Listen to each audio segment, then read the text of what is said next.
My phone rings with Mom's special ringtone, the old country song she used to hum while cooking Sunday dinners. I press the speaker button, balancing my laptop on my knees as I curl deeper into my home office chair. "Calla, sweetheart, are you busy?" Mom's voice bubbles through the speaker, that special cheerfulness she reserves for family announcements. "Just finishing a client proposal." I minimize the spreadsheet where I've been calculating quarterly projections for a healthcare startup. "What's up?" "Well, I wanted to share some exciting news." She pauses for dramatic effect. "Your brother just bought that beautiful Tudor in Oakwood Hills. You know, the one with the stone pathway and those gorgeous maple trees?" My fingers freeze over the keyboard. Finn bought a house in Oakwood Hills? The exclusive neighborhood where homes start at $500,000. The same neighborhood where I lost a bidding war last spring. "Yes, they close next week. Your father and I are just thrilled." I straighten in my chair. "That's unexpected. Last month he was saying the market was too expensive." "Oh, we helped him out a bit." Mom's voice lilts upward. "We gave him $85,000 for the down payment. Nothing makes us happier than seeing our children settled." The room tilts sideways. $85,000. I grip the edge of my desk to steady myself. "Mom, that's incredibly generous." "Well, you know how it is. Finn's starting his life, and that neighborhood is perfect for when they have children." She pauses. "You've always been so independent, sweetie. We figured you didn't need help." The words land like a slap. Independent. The family code word for, we don't have to worry about Calla. My phone buzzes with a text notification. I glance down to see an alert from my bank. "Unusual account activity detected. Attempted access to closed joint account number 4582. The joint account I closed 3 weeks ago. The one I originally opened to help Dad pay his medical bills when he lost his insurance." "Mom, I need to go. Something's come up with work." "Always working. That's our Calla. Will we see you Sunday for brunch?" My mind flashes back to last month's family dinner. Dad raising his glass to Finn's new temporary job at his friend's landscaping company. Finally doing real work with his hands. Meanwhile, my business, the one that paid their property taxes last year, was dismissed as just consulting. "Calla? You there?" "Sorry, Mom, I've got to run." I hang up before she can hear the tremor in my voice. I dial my attorney's number from memory. Morgan Cooper's office. "It's Calla Whitaker. Is she available? It's urgent." 2 minutes later, Morgan's crisp voice comes through. "Calla, what's happened?" "My parents just tried to access our old joint account, the one we closed last month. The attempted access was logged. They can't touch what they don't know exists. They just gave my brother $85,000 for a house down payment." My voice sounds hollow even to my own ears, right before trying to withdraw from my account. A pause. "I see. And what would you like to do about this information?"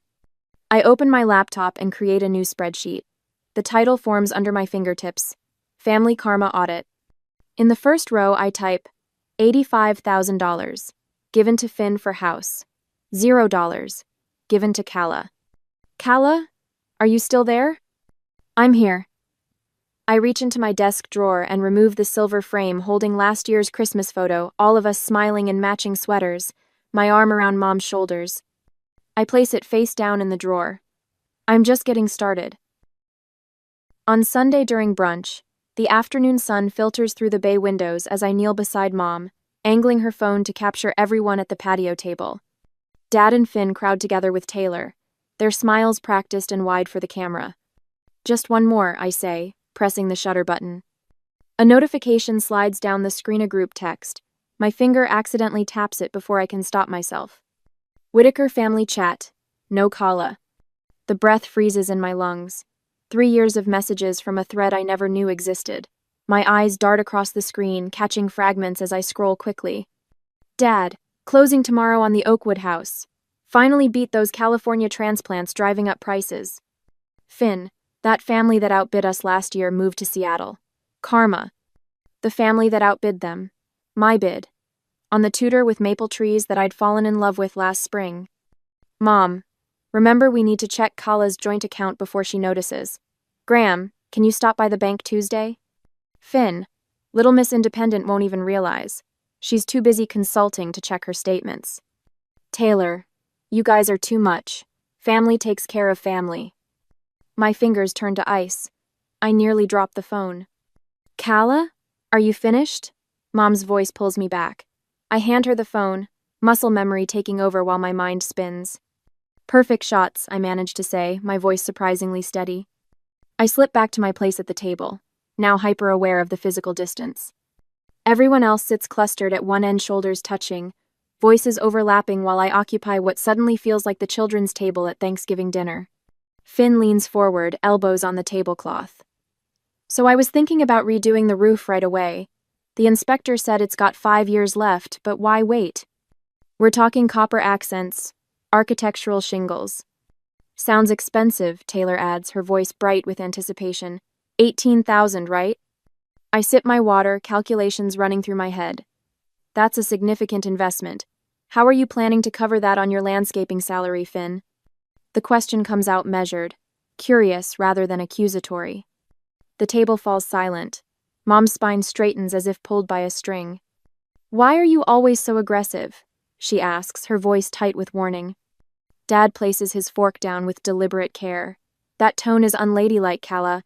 It's intimidating to men when women talk about money like that. Finn snorts, reaching for another biscuit. Feminist Kala at it again, counting every penny. Some of us prefer to live a little. We're helping with the landscaping, Mom interjects, folding her napkin into smaller and smaller squares. The yard has so much potential with those maple trees. The same maple trees I'd planned to build a reading bench under. Taylor nods enthusiastically. Family takes care of family. Your parents helped with my student loans too. She reaches across to squeeze Mom's hand. I don't know what we'd do without them. My phone vibrates in my pocket. A text from a number I haven't seen in years. Greer Hollis. We need to talk about Florida. Cousin Greer, the black sheep who vanished from family gatherings 5 years ago after a mysterious argument with Dad about Grandma's estate. Before I can respond, another message arrives, this one from Morgan. Discovered forged signatures on timeshare sale. Call me as soon as possible. The dining room door swings open, and Rebecca, my assistant, steps in with practiced confidence. She nods politely to my family before approaching with a manila folder. Sorry to interrupt Sunday brunch, but these required your immediate attention. Her eyes convey a different message. I've got your back. You brought work to family brunch? Mom's voice climbs half an octave. If you keep putting business before family, we'll have to reconsider your invitation to the holiday gathering. Dad's expression darkens. This attitude of yours is damaging our relationship, Kala. Your brother never brings work to family functions. Finn smirks over the rim of his mimosa. Maybe if you weren't so calculating all the time, you'd actually find a husband who could put up with you. I accept the folder from Rebecca with steady hands, feeling strangely detached from their barbs. For the first time, I see the pattern with perfect clarity, how they've used my independence against me, how they've reframed my success as a character flaw. Thank you, Rebecca. I stand, tucking the folder under my arm. I should review these.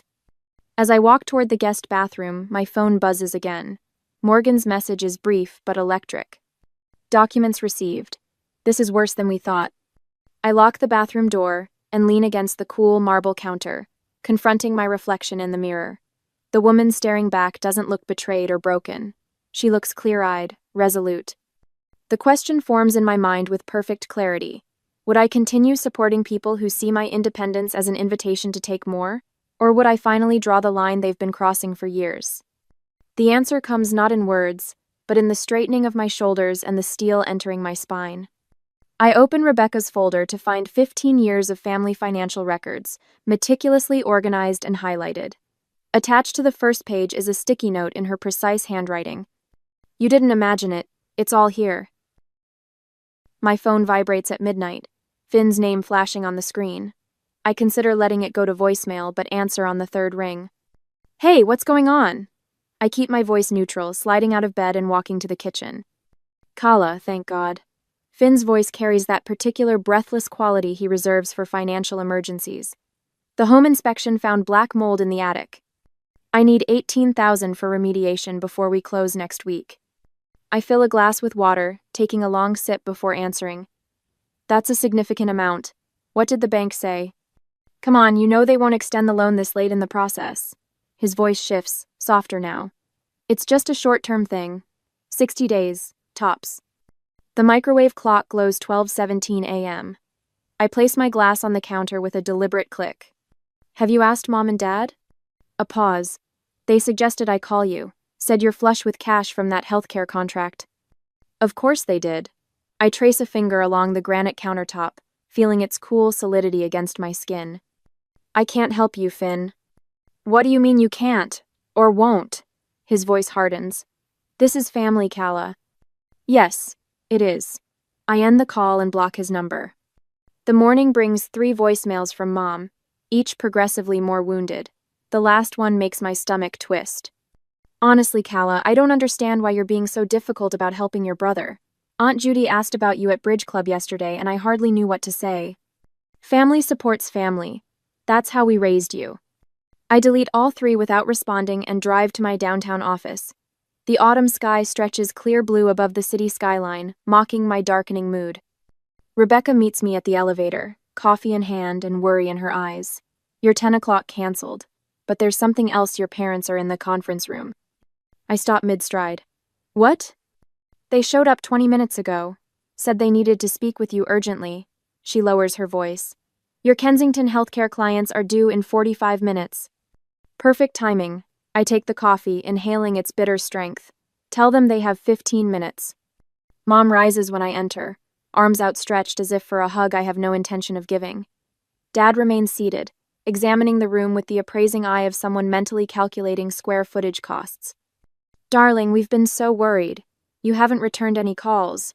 Mom's floral perfume fills the air between us. I'm preparing for an important client meeting. I remain standing. What's so urgent? Dad clears his throat. It's about your brother's house. The inspection revealed some issues that need immediate attention. I'm aware. Finn called at midnight. Then you understand the urgency. Mom places her hand on mine. I resist the urge to pull away. We've already done so much for him with the down payment. We thought perhaps you could handle this small repair. Small. $18,000 is small. Number. The single word lands with surprising weight. Mom blinks rapidly. Dad's jaw tightens. Calla Elizabeth, he says, using my full name as he did when I was 10. Your brother needs help.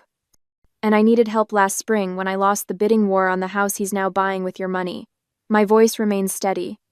You told me the market would correct itself and I should be patient. An uncomfortable silence stretches between us, broken by Rebecca knocking gently on the doorframe. Miss Whitaker, your Kensington clients are in the lobby. Thank you, Rebecca. I turn back to my parents. I have work to do. Mom's face crumples. We just need to understand why you're being like this. Like what, Mom? Independent? The word tastes acidic on my tongue. They leave with tight smiles and promises to figure something out. I watch them go, wondering how many times I've capitulated to similar ambushes over the years. 2 hours later, my phone pings with a credit alert. I excuse myself from the client meeting to check the notification. Unusual activity detected on Visa account number 4719. An account I never opened. The afternoon becomes a blur of phone calls and documentation.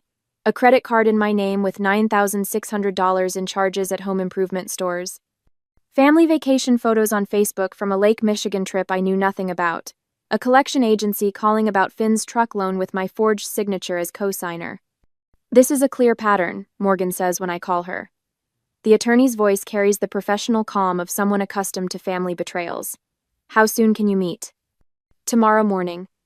Bring whatever documentation you have. And Calla, consider changing your locks. I hang up as my office door opens. It's Rebecca, holding a thick manila envelope. Your cousin Greer called while you were on the phone. She asked me to give you this in person, not by mail. Rebecca hesitates. She said it's about your grandparents' Florida property. My fingers tremble slightly as I open the envelope.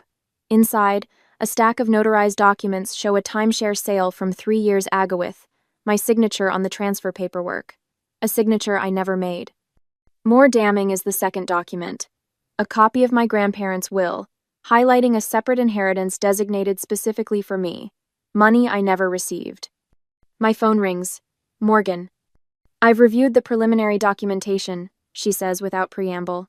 We have a solid paper trail of financial exploitation spanning at least 5 years. This isn't just family taking advantage, Calla. This crosses into criminal territory. I feel something shift inside Minot, the crushing weight of betrayal, but something unexpected: lightness. While organizing my desk drawer, I find the receipt for the platinum watch I bought Dad last Christmas, $750 I couldn't really afford, but spent anyway, wanting to see his face light up. Attached is a return slip dated the 26th of December. Store credit issued to Graham Whitaker, $750. The next morning, I meet Greer at a coffee shop downtown. My cousin looks both older and more resolved than when I last saw her at Grandma's funeral. "They did the same to me," she says without preamble. After I questioned why Uncle Graham was handling Grandma's estate instead of the designated executor, suddenly I wasn't invited to family functions. Mom started telling everyone I was having mental health issues. I wrap my hands around my mug. "How much have they taken?" "From me? About 40,000 in inheritance I can prove. From you?" She slides another folder across the table. "Based on these records, nearly 300,000 over the past decade." My stomach drops, but my voice remains steady. "How did you get these?" Aunt Iris left her email logged in on my laptop last Thanksgiving. I've been gathering evidence ever since. She meets my eyes directly. "They've been selling off family properties for years, Calla. Properties with our names on the deeds." That afternoon, Morgan calls again. "I've spoken with my partners. We'd like to handle your case pro bono." Her voice carries unusual emotion. "This is elder abuse in reverse. You're not alone in this situation." Later that day, my mentor Diane suggests a comprehensive documentation strategy for the inevitable family confrontation. Create packets for each person, everything organized chronologically. No emotion, just facts. Rebecca stays late 3 nights running, helping organize years of financial records into color-coded evidence packets. "You know this means war," she says, sealing the last envelope. "Number," I shake my head. "This means justice." I send a certified letter requesting a family meeting at my home office on Saturday. They try to reschedule 3 times. I remain firm. Finn calls Thursday night, his voice slurred and angry. "You need to stop harassing the family, Calla. Mom's blood pressure is through the roof because of your bullshit." "I'll see you Saturday at 10, I reply and hang up. After he calls back 6 times, I block his number too. Friday evening, Rebecca helps me prepare the improvised EV conference room at home. As she arranges water glasses and notepads with precision, I reveal the final piece. There's something else they don't know about. I unlock my desk drawer and remove a leather-bound binder labeled Family Karma Audit. Rebecca's eyes widen as I open it, revealing meticulous records dating back 15 years. Bank statements, text messages, emails, photos of checks, loan agreements, never honored. "You've been keeping track all along." "Yes." I run my finger down the final column of the spreadsheet. $297,842.16. "What are you going to do?" Rebecca asks. I close the binder with a quiet snap. I'm going to give them exactly one chance to make this right. The conference table in my home office gleams under recessed lighting. I've positioned everyone with precision: my parents on the far side, Finn beside them, Greer to my right, and attorney Morgan Cooper at the head of the table. Rebecca stands quietly by the credenza, managing the coffee service with the same efficiency she brings to our client presentations. "Thank you all for coming." I open the leather portfolio that contains the records of my family's financial exploitation. "I've asked you here to address some concerning patterns I've discovered." Mother fidgets with her pearl bracelet. "Really, Calla, this formal setting seems excessive for a family chat." "This isn't a chat." I slide the first document across the polished surface. This is a comprehensive accounting of financial support I've provided over the past decade. Father's face pales as the total at the bottom catches his eye. $297,842.63. Attorney Morgan distributes copies to everyone. Miss Whitaker has maintained meticulous records, as you can see. Finn scoffs, pushing the paper away. "This is ridiculous. You're keeping score? Family doesn't count pennies." Apparently, my pennies were the only ones being counted. I click the remote. The wall-mounted screen displays security footage from First National Bank. This was taken 3 months ago. "That's you, Finn, using my driver's license and social security card to access my accounts." The room falls silent. Taylor shifts uncomfortably in her chair. "After everything we've done for you," Mother whispers, her voice cracking with practiced emotion, How can you attack your family this way? Father adopts his puzzled expression, the same one he used when questioned about missing tools from my garage. I don't recall any of these arrangements. My memory isn't what it used to be. Finn stands abruptly, his chair scraping against hardwood. I'm not going to sit here while you attack Mom and Dad. I'll make sure everyone in the family knows how you're treating them. Please do. I press another button on the remote. Finn's voice fills the room. Kala's such a sucker. All you have to do is mention Dad's medical bills and she writes another check. The best part? She's so busy working, she never notices when a little extra disappears. His recorded laughter cuts through the room like broken glass. Finn lunges for the door. Morgan steps in front of it. I suggest you remain seated, Mr. Whitaker. We're just getting started. Greer clears her throat and opens her own folder. I have the documents regarding the Florida timeshare sale. She spreads papers across the table. These signatures were forged. The handwriting analysis confirms it. Mother's mascara begins to run. Father stares at the floor, knuckles white against his armrests. Identity theft carries serious penalties. Morgan explains, her voice steady and professional. Wire fraud, forgery, unauthorized account access, these are criminal offenses with potential jail time. Rebecca serves coffee with quiet efficiency, placing cups in front of each person. Nobody reaches for them. If you discovered your family had stolen your identity and taken nearly $300,000 from you over a decade, I ask, looking each of them in the eye, would you pursue criminal charges, or would you give them one last chance to make it right? The question hangs in the air. Mother's confident facade crumbles first. Her shoulders curl inward as she stares at the spreadsheet. We never meant. You meant exactly this, I interrupt. The text messages planning to access my account before she notices make your intentions clear. Finn jumps up again. This is insane, I'm leaving. Morgan doesn't move from her position by the door. There are 2 police officers in my car outside. One word from Miss Whitaker, and they'll come in with warrants. Father hasn't spoken since the evidence presentation began. He sits motionless, eyes fixed on the table. Mother's crying turns from delicate tears to ugly sobs. You can't do this to your family. You did this, I correct her. My voice remains steady despite the rage burning in my chest. Every time you called me independent while taking advantage of my generosity. Every time you celebrated Finn while dismissing my success. Every time you forged my signature or accessed my accounts without permission. Taylor stands suddenly. I didn't know any of this. She looks at Finn with disgust. You told me Kala approved those loans. Taylor Finn reaches for her arm. She pulls away. Don't touch me. She grabs her purse and moves toward the door. Morgan steps aside to let her pass. The confident family unit that walked into my office an hour ago has disintegrated. Mother cries into a tissue. Father stares silently at the floor. Finn looks frantically between them, waiting for someone to fix this situation like they've fixed everything else in his life. I close my portfolio with a decisive snap. Now, let's discuss how you're going to make this right. Mother dabs at her eyes with a tissue. The perfect shade of coral lipstick remains untouched despite her theatrical display.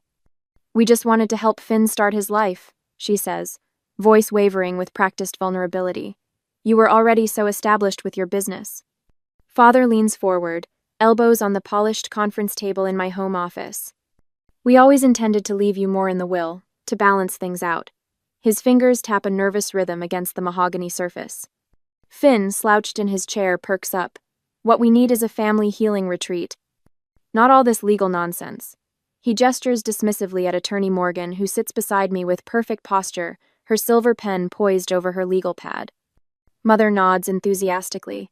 Your father and I were thinking we could sign over our timeshare in Scottsdale as fair compensation. The association fees are reasonable, and you'd have a vacation spot whenever you want. The same worthless timeshare they couldn't sell last year. The one with a lien against it for unpaid maintenance fees. I maintain eye contact with each of them as I open the leather portfolio Morgan prepared. From it, I withdraw 2 sealed envelopes. I've brought 2 options today. My voice sounds different, lower, steadier than it's ever been in their presence. The first envelope contains a legal agreement for full repayment with interest over 5 years. I place it in the center of the table. The second contains criminal complaints for fraud, forgery, and identity theft, ready to file with the district attorney. The silence feels like ice cracking beneath their feet. I've supported this family for 15 years. I spread the documents before them like playing cards. Today, that ends. Morgan slides forward a thick folder. These bank statements show systematic transfers from Kala's accounts to yours over the past decade. She opens to a highlighted page. Here we have a credit check revealing multiple accounts opened in Kalya's name without her authorization. Finn's face drains of color as Morgan continues.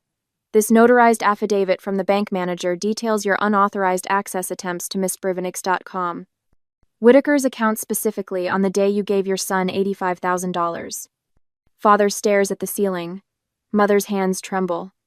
And these, Morgan taps a bound stack of papers, are text messages between family members discussing plans to access Kala's funds.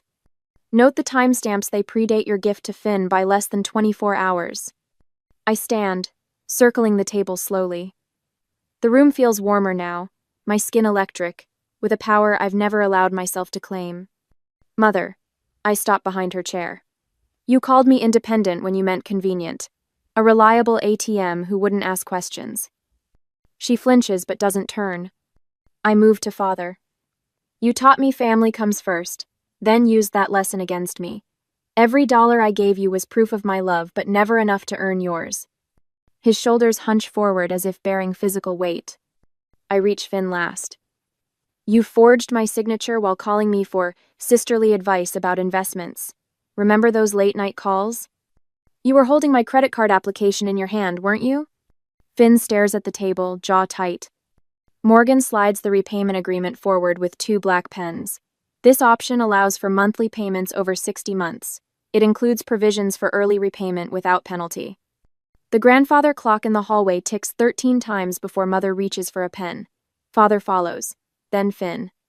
The scratch of pen on paper sounds like victory. Finn reaches into his wallet and extracts 3 credit cards. He places them on the table, face down. These have your name on them, he mumbles. We'll need to list the house, Father says quietly to Mother. The equestrian membership, too. Morgan catches my eye, a slight nod confirming this wasn't part of our strategy. They've arrived at this conclusion themselves. Greer, who has been silent throughout, speaks for the first time. And the Florida property? The one grandmother left to Kala and me? Mother's head snaps up. How did you? Public records, Greer answers calmly. The sale closed 3 years ago. Father signs the final page with a defeated flourish. We'll figure something out. An hour later, the house is empty except for Rebecca, who silently collects coffee cups and straightens chairs. They signed, I tell her, still not quite believing it myself. Of course they did. She squeezes my shoulder. They finally saw you. That evening, I returned from dinner with Morgan to find a blinking light on my answering machine. One new message. I press play, bracing myself for threats or manipulation. Mother's voice fills the room, strangely subdued. Kala, we need to talk about the house. I freeze, finger hovering over the delete button. Your house, she continues. The one in Oakwood Hills you lost in the bidding war. The buyers backed out yesterday. It's yours if you still want it. The message ends. The machine beeps, awaiting my command. I sit in the gathering darkness, weighing 15 years of history against one unexpected olive branch. The delete button glows red in the dimness. A month later, the real estate agent slides the papers across the weathered oak table. Just your signature, here and here, miss. Whitaker. She taps her manicured nail against the flagged lines, her coral lipstick matching the folders spread between us. I sign my name with the fountain pen my mentor Diane gave me when I landed my first major client. The ink flows smooth and permanent across the page. Congratulations. The agent beams, collecting the documents with practiced efficiency. You know, we had a higher offer from a lovely family with 3 children. But the seller appreciated your all-cash offer. No financing contingencies, no inspection delays. No strings, I add, running my fingertips across the grain of the table. Exactly.